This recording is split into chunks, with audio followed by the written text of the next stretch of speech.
ये लाल टोपी वाले फिर आपके बीच में आएंगे और आपके बीच में आपको टोपी पहनाने का काम करेंगे साथियों, परंतु इस बार इनकी टोपी इन्हीं को पहनाकर वापस भेज देने का काम करिएगा कि इनकी साइकिल पे ये अपनी साइकिल पर चल कर आएंगे।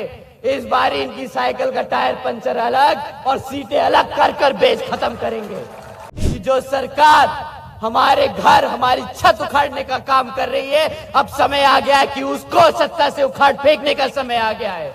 साथियों, 10 साल से बीजेपी की सरकार चल रही है केंद्र में। बीजेपी की सरकार से चलते हुए आज 3 में से 1 ग्रेजुएट बेरोजगार घूम रहा है। साथियों, इनकी सरकार चलते हुए ऐसी खबरें बहुत आम हैं। मैं आपको एक खबर सुना के दिखाता हूं। 90,000 से ज्यादा पीएचडी स्कॉलर्स, इंजीनियर्स और ग्रेजुएट्स युवा क्लास 4 की नौकरी के लिए अप्लाई कर रहे हैं। ये न्यूज़पेपरों में आम हेडलाइंस है। साथियों, अगर एक बच्चा पीएचडी कर रहा है, अगर एक बच्चा पीएचडी स्कॉलर है, अगर एक बच्चा ग्रेजुएट है, तो क्या उसे क्लास 4 की नौकरी करनी चाहिए जिसकी क्वालिफिकेशन 5वीं पास है? साथियों, इसका क्या मतलब है? इन्होंने पिछले 10 साल में कितना रोजगार दिया? इन्होंने हमारे युवाओं के बल पर मंदिरों का नाम लिया, बोला कि इन्हें नौकरियां देंगे, है इन्हें भटकाने का काम किया। बदले में क्या दिया? क्या दिया? कटोरा। तो साथियों, इस बारी क्या दोगे इनको वोट मांगने पर? बहुत बड़ा खाली कटोरा। इनको वापस इनका कटोरा थमा के भेज दीजिएगा। और ये आपको बताते हैं कि इंडिया को, भारत को $5 ट्रिलियन की इकोनॉमी बनाएंगे, परंतु इन्होंने सिर्फ झूठ और फरेब के साथ और कुछ नहीं किया। आपके साथ इन्होंने कुछ नहीं किया। साथियों, इनसे बड़ा नाटकबाज और ढोंगीबाजी मैंने आज तक नहीं देखा अपनी जिंदगी में।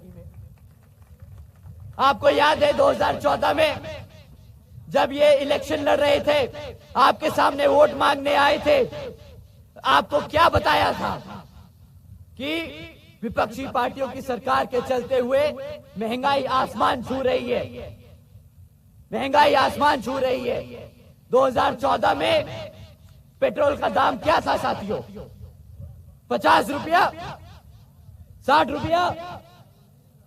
क्यों बताइए साथियों, यही था ना दाम। आज क्या पेट्रोल का दाम देते हो आप? 100 रुपया। परंतु अब इनकी छाती में दर्द नहीं हो रहा है। अब ये सड़क पर नहीं उतर रहे हैं। अब ये नहीं बता रहे कि महंगाई बढ़ रही है। अब इनको गैस का सिलेंडर भी महंगा नहीं लग रहा है। 400 रुपए का गैस सिलेंडर आज 1000 रुपया पार कर चुका है, पर इनको महंगाई नहीं चुभ रही। पर साथियों, मैं इन्हें नाटकबाज इसके लिए नहीं, मैं इनको नाटकबाज इसलिए कह रहा हूं कि जब ये महंगाई 50 रुपए का पेट्रोल 100 रुपए पार कर रहा है, गैस का सिलेंडर 400 रुपए से 1000 रुपया पार कर रहा है, तो इन्हें क्या जवाब देते हैं कि अरे प्रधानमंत्री जी का तोहफा है, प्रधानमंत्री जी का तोहफा है कि प्रधानमंत्री जी ने 2 रुपया पेट्रोल सस्ता कर दिया, 10 रुपया गैस सिलेंडर से कम कर दिया, प्रधानमंत्री जी ने सब्सिडी दे दी। अरे भैया, सब्सिडी नहीं चाहिए, फ्री का गैस सिलेंडर भी नहीं चाहिए, तो महंगाई कम करके दिखाओ। जिसके लिए तुमने अपना सीना चाड़ के फाड़ा था, गला फाड़ के बोला था कि महंगाई सर पार कर गई है, हमारे गरीब भाइयों को दिक्कत हो रही है, तो आज वो वादा पूरा करो, करो पूरा वादा, करो महंगाई कम। साथियों, इन्होंने आपको हर स्तर पर कमजोर करने का काम किया है। इन्होंने आपको पढ़ने लिखने नहीं दिया, इन्होंने आपको रोजगार नहीं दिया, इन्होंने आपकी महंगाई कम नहीं करी। इन्होंने एक ही काम किया है पिछले 10 सालों में, इन्होंने आपके हाथ में कटोरा थमाने का काम किया है। तो आप जवाब दीजिएगा इन्हें कि भाई साहब, जब आप हमारे सामने खड़े होके मंच पर जब वोट मांगने के लिए, तो आप कटोरा लेके जाइएगा और वही कटोरा इनके मार के फेंक के मारिए और बोलिए यही है मेरा वोट। कि जो सरकार हमारे घर, हमारी छत उखाड़ने का काम कर रही है। अब समय आ गया है कि उसको सत्ता से उखाड़ फेंकने का समय आ गया है। साथियों, अब ना ये लोग पिछले 10 साल में रोजगार दे पाए। इन्होंने वादा किया था कि हर साल 2 करोड़ नौकरियां देंगे, ना वो नौकरी आपको मिली। इन्होंने बताया था कि काला धन लेके आएंगे, आपके मेहनत के कमाए हुए पैसे भी बदल डाले और बोला कि काला धन खत्म हो जाएगा। उन्होंने ये भी बताया कि अग्निवीर योजना चलाएंगे। हमारे युवा साथियों को एक झूठा भरोसा दिया। बाद में पता चला अग्निवीर योजना के तहत 4 साल बाद वो बेरोजगार हो जाएंगे। तो साथियों, इन्होंने बड़े समझदारी से आपकी जड़ में दीमक लगाने का काम किया। इन्होंने आपको पहले पढ़ने नहीं दिया, उसके बाद आपको रोजगार नहीं दिया। इस तरीके से उन्होंने आपको अपने इतिहास से दूर किया, उन्होंने आपके रिजर्वेशन से दूर किया, उन्होंने आपका संविधान बदलने की पूरी कोशिश करी। तो साथियों, ऐसी सरकार हमें न चाहिए थी, न चाहिए है, न हम कभी आगे आने देंगे।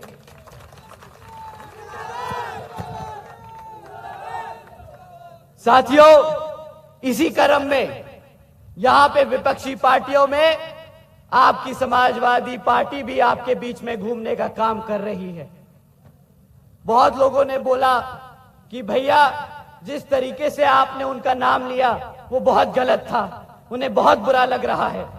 परंतु मैं भी क्या करूं, जब वो हमारे भाइयों बहनों के हकों के लिए संसद में हमारे खिलाफ बोलते हैं तो हमें भी बुरा लगता है। जब हमारे समाज पर अत्याचार करते हैं तो हमें भी बुरा लगता है। तो मैं अपने शब्द नहीं बदलूंगा, मैं अपने शब्द बिल्कुल नहीं बदलूंगा। मैं वही बोलूंगा फिर से जो उस दिन बोला था।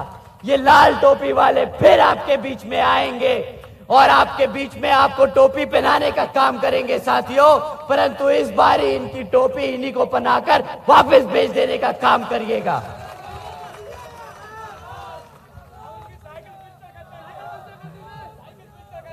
साथियों, हमारे युवा और बड़े बुजुर्ग दोनों बोल रहे हैं कि इनकी साइकिल पे ये अपनी साइकिल पर चलकर आएंगे। इस बार इनकी साइकिल का टायर पंचर अलग और सीटें अलग कर बेच खत्म करेंगे। साथियों, ये इतने गद्दार लोग हैं। जिस समाज ने इनको एक तरफा वोट डाला, आज उसी समाज पर जब अत्याचार हो रहा है तो उसके खिलाफ इनका मुंह नहीं खुलता। ये हमारे सभी मुसलमान भाई जानते हैं साथियों। परंतु रिजर्वेशन इन प्रमोशन के खिलाफ लोकसभा में बिल फाड़ने में इनकी जुबान के साथ साथ हाथ बहुत तेज चलते हैं। तो इनसे अब हमें बता देना है कि भैया, आप अपनी साइकिल को रखिए अपने घर में, आप अपनी लाल टोपी पहनिए अपने आप। हमारी सर पे हमारी नीली टोपी है।